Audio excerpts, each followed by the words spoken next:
This is a Squiz Kids podcast. Your fresh take on what's happening in the world around you.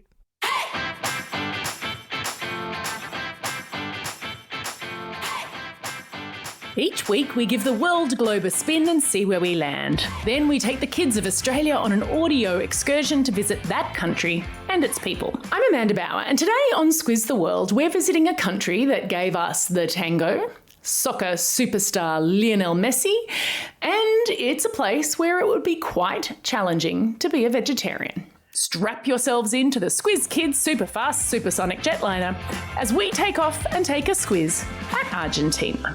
Just the facts.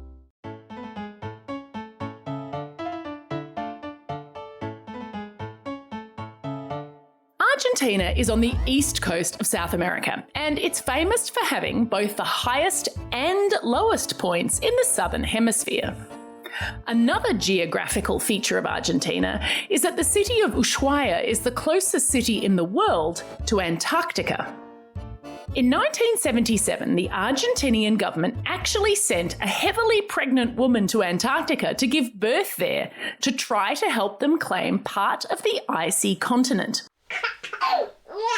Baby Emilio Marcos Palma is recognised by the Guinness Book of Records as the first known person to be born on the Antarctic continent, but the rest of the world has not recognised Argentine Antarctica. So that chilly birthday backfired. Brr. Speaking of politics, Argentina is now a democracy, but it had a complicated 20th century.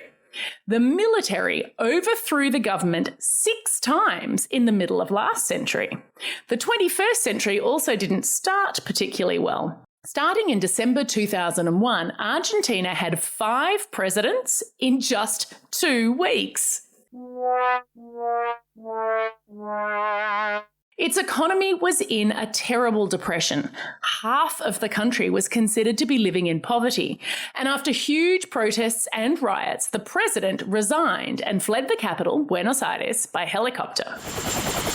Over the next 2 weeks, 3 other people were temporarily president until a new president managed to stick it out in the Pink House for a whole year. Argentina continues to have a high poverty rate, although the economy has improved and democracy has stabilised. What? Oh, you want to know more about the Pink House I mentioned? You know how in America the president lives and works in the White House? Well, in Argentina, the president works in a building that officially has a very boring name, but it's pink.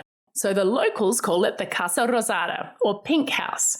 If you've ever heard of the movie Evita, or the song Don't Cry For Me, Argentina, it was from the balcony of the Casa Rosada where, in the 1950s, the Argentinian president and his wife, Eva Perón, addressed their masses of supporters. I'll put a link in your episode notes to the Pink House. Whenever you travel, it's important to learn a few words in that country's language. It's a great way to show respect. So let's Learn the lingo. Argentina is the largest Spanish-speaking country in the world, and we've got Squiz Kid Ignacio, who lives in Sydney and has an Argentinian dad, to teach us a typical Argentinian greeting. Hola, ¿qué tal, che? What he's saying there is the Argentinian version of hello, hey, how's it going? The word che is a kind of filler word that means something similar to hey, which might surprise those of you who are familiar with Che Guevara, the Argentinian political revolutionary. His real name was Ernesto Guevara, but he said che so much when he talked that it became his nickname. So, if you want to sound like a local in Argentina, you'll want to sprinkle che around. Give it a try. Hola, ¿qué tal, che? People are always really grateful when you just try to speak their language. They may even thank you for it. We learned how to say thank you in Spanish when we went to Costa Rica. Who can remember? Gracias. So, gracias to you, Ignacio. Now that we can communicate a little bit, it's Time for school. In Argentina, the school year begins in March and ends in the middle of December. Wait a second. Middle of December all the way to March? That is a long summer holiday. Woohoo! But Argentinian kids actually go to school for more days each year than we do in Australia. They just have way fewer holidays during the school year. What would you prefer? A super long summer holiday and 2 terms of school, or holidays spaced out over 4 terms?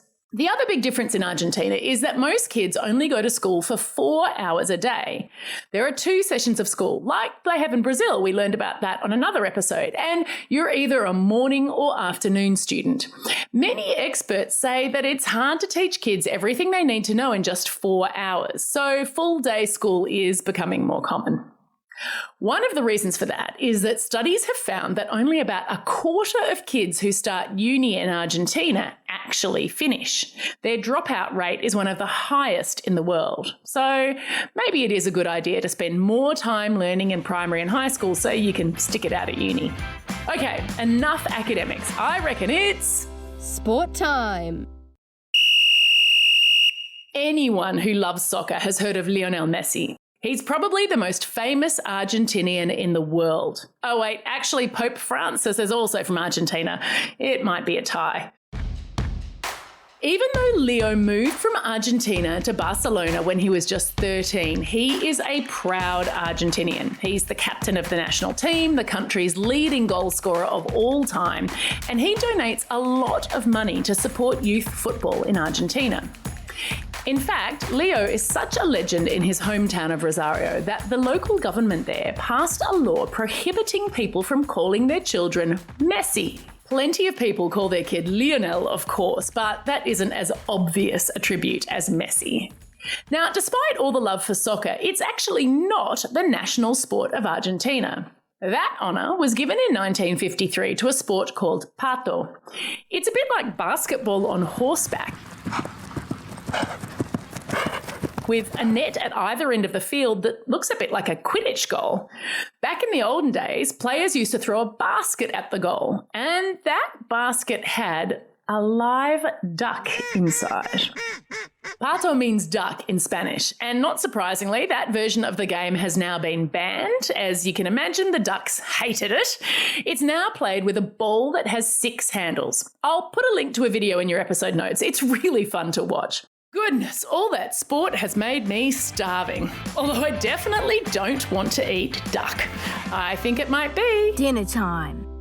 I've got one word for you: beef. Argentinians eat about 50 kilos of beef per person per year, whereas Australians, who eat a lot of meat, eat just under 20 kilos of beef. And back in the 1950s, the average Argentinian ate 100 kilos of beef per year. That is a lot of visits to the parrilla, or steakhouse. So yes, the national dish of Argentina is an asado, which is a variety of barbecued meat. Yummy! I've popped a link in your episode notes to a recipe for steak with chimichurri sauce. Chimichurri is a fresh green sauce that's served on top of just about everything in Argentina. And for those of you who don't eat meat, I've also popped in a recipe for black bean chimichurri salad.